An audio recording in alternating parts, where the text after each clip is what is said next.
ओम गम गणपते नमः। श्रीमद्भगवद्गीता दूसरा अध्याय 67वां श्लोक। इंद्रियाणाम हि चरतम यन्मनो अनुविधीयते तदस्य हरति प्रज्ञां वायुर्नावमी वाम्भसि। क्योंकि जैसे जल में चलने वाली नाव को वायु हर लेती है, वैसे ही विषयों में विचरती हुई इंद्रियों में से मन जिस इंद्रिय के साथ रहता है, वह एक ही इंद्रिय इस अयुक्त पुरुष की बुद्धि को हर लेती है। तस्मादस्य महाबाहो निगृहीतानि सर्वशः इंद्रियार्थेभ्यस्तस्य प्रज्ञा प्रतिष्ठिता। इसलिए हे महाबाहो, जिस पुरुष की इंद्रियों के विषयों से सब प्रकार निग्रह की हुई हैं, उसकी बुद्धि स्थिर है। या निशा सर्वभूतानां तस्यां जागृति संयमी यस्यां जागृति भूतानि सा निशा पश्यतो मुने। संपूर्ण प्राणियों के लिए जो रात्रि के समान है, उस नित्य ज्ञान स्वरूप परमानंद की प्राप्ति में स्थित प्रज्ञ योगी जागता है। और जिस नाशवान सांसारिक सुख की प्राप्ति में सब प्राणी जागते हैं, परमात्मा के तत्व को जानने वाले मुनि के लिए वह रात्रि के समान है।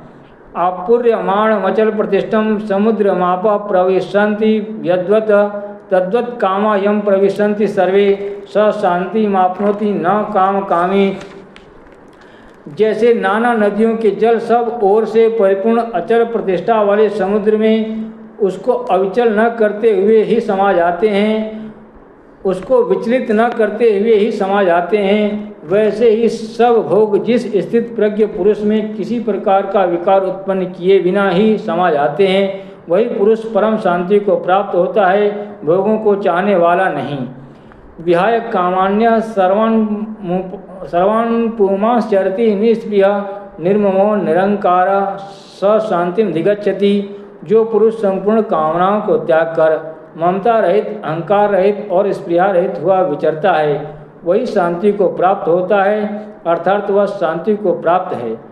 ईसा ब्राह्मी स्त्री पार्थ नयनाम प्राप्य विमुहुराति स्थित्वास्यामंत काले अपि ब्रह्मा निर्वाण मिच्छति। हे अर्जुन, वह ब्रह्मा को प्राप्त हुए पुरुष की स्थिति है। इसको प्राप्त होकर योगी कभी मोहित नहीं होता और अंत काल में भी इस ब्राह्मी स्थिति में स्थित होकर ब्रह्मानंद को प्राप्त हो जाता है। ओम तत्सदिति। श्रीमद्भगवद्गीतासुपनिषत्सु ब्रह्मा विद्यायां योगशास्त्रे श्रीकृष्ण अर्जुन संवादे सांख्य योगो नाम द्वितीयो अध्यायः। ओम जय महाराज। ओम नमः शिवाय। जय महाराज। ओम गम गणपते नमः। श्रीमद्भगवद्गीता दूसरा अध्याय 67वां श्लोक। इंद्रियाणाम हि चरतम यन्मनो अनुविधीयते तदस्य हरति प्रज्ञां वायुर्नावमी वाम्भसि। क्योंकि जैसे जल में चलने वाली नाव को वायु हर लेती है, वैसे ही विषयों में विचरती हुई इंद्रियों में से मन जिस इंद्रिय के साथ रहता है, वह एक ही इंद्रिय इस अयुक्त पुरुष की बुद्धि को हर लेती है। तस्मादस्य महाबाहो निगृहीतानि सर्वशः इंद्रियार्थेभ्यस्तस्य प्रज्ञा प्रतिष्ठिता। इसलिए हे महाबाहो, जिस पुरुष की इंद्रियों के विषयों से सब प्रकार निग्रह की हुई हैं, उसकी बुद्धि स्थिर है। या निशा सर्वभूतानां तस्यां जागृति संयमी यस्यां जागृति भूतानि सा निशा पश्यतो मुने।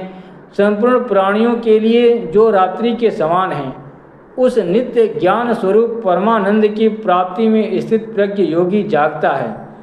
और जिस नाशवान सांसारिक सुख की प्राप्ति में सब प्राणी जागते हैं, परमात्मा के तत्व को जानने वाले मुनि के लिए वह रात्रि के समान है। आपूर्यमाण मचल प्रतिष्ठम समुद्र मापा प्रविशन्ति यद्वत तद्वत कामा यम प्रविशन्ति सर्वे स शांति मापनोति न काम कामी।